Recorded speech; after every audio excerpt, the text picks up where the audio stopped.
What are the tips when you are hiring a caregiver or private caregivers to your loved ones, to your parents?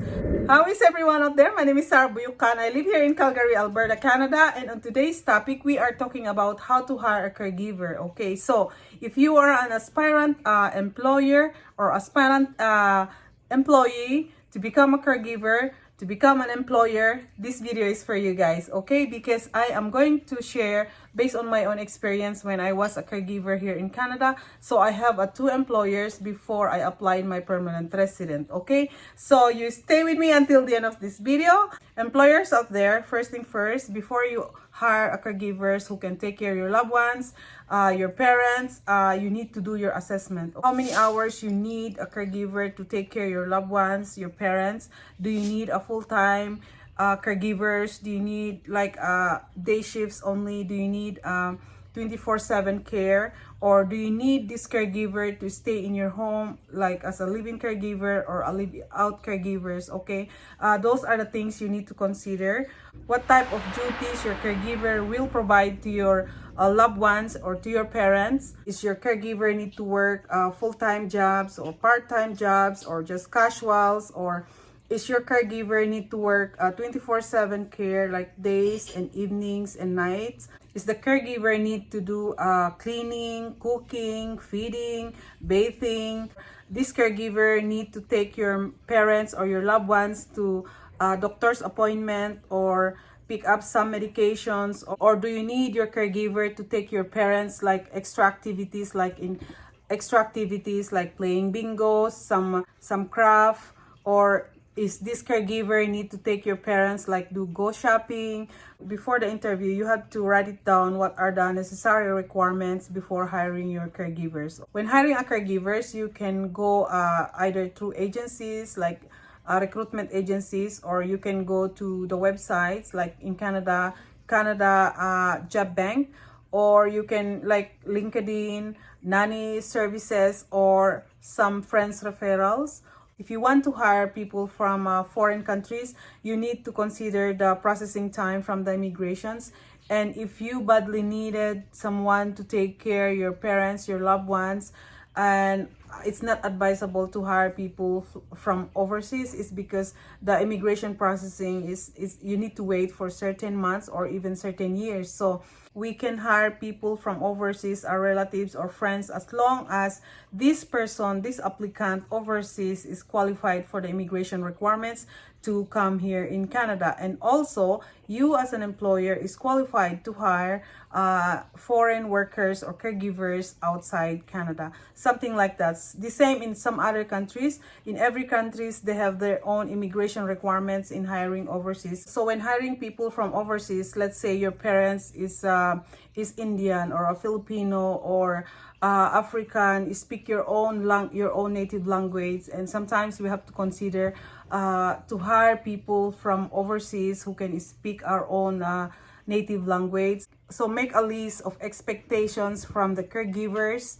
You need to look at their resume, their application, their work experience. If they have this work experience in a long-term care facilities, or they have a nursing background, or do they just go study a caregiver course, or do they just study a short course like healthcare aid, something like that. Because sometimes experience is still the best, even though they don't have a related nursing background. If they have this work experience, is still the best. So let's say if you are in Canada and you want to hire a caregiver, so in every province there is a minimum wage for the caregivers. Okay, so in Alberta it's like $15.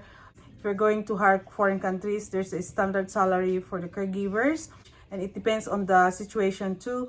It's because if they're going to take care like a total care, they're doing lifting, repositioning, transfer from bed to chair, high chair to the bed. And if you choose this caregiver is going to be live-in caregiver, you need to know how much you going to pay for the board and lodging.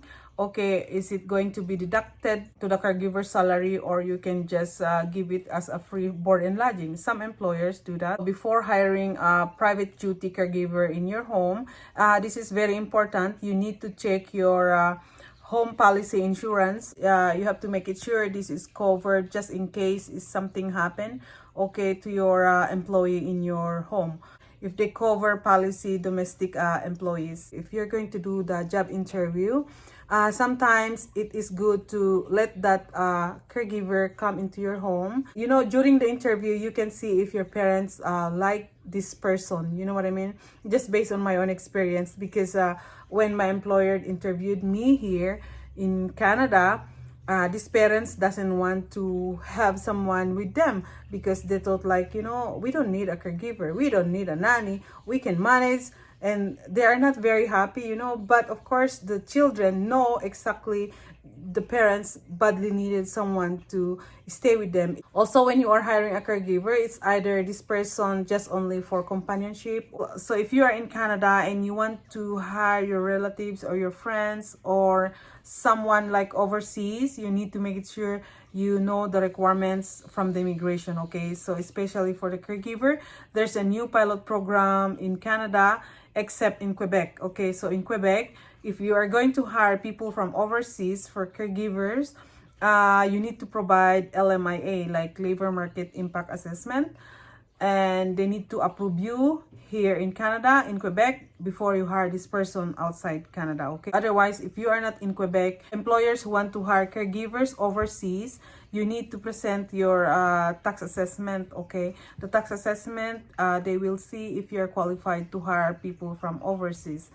Otherwise, if you don't need to hire people from overseas, you can just hire people like local in your community, in your city, or in your province, and you don't need any requirements as long as you can able to pay this person. Before you hire someone who can take care of your loved ones, you need to talk in advance to your parents or to your children, you know, who need care. If they are still cognitively okay and they just only need assistance or something like companionship, you have to tell them in advance so they won't be like, you know what, surprised, and they won't be happy, because especially elderly people or parents, when they get old, they think that they still able to perform duties in the house. Some elderly people, they don't accept someone to stay in their home. I was a live-in caregiver before, even though this couple doesn't want me to stay in their home because they said that like we are strong enough to take care ourselves. But of course the children know better, you know, and the wife is the one who need help, and I have to stay with them 24/7. They are so cute. Oh my goodness, I miss that life when I was single. When I was single. Anyway, disclaimer, this video is for informational purposes only, and it's not intended as a professional advice, and I don't give job offer. And so please ask your consultant or agencies if you need help. Anyway guys, thank you for watching, and God bless everyone. Bye.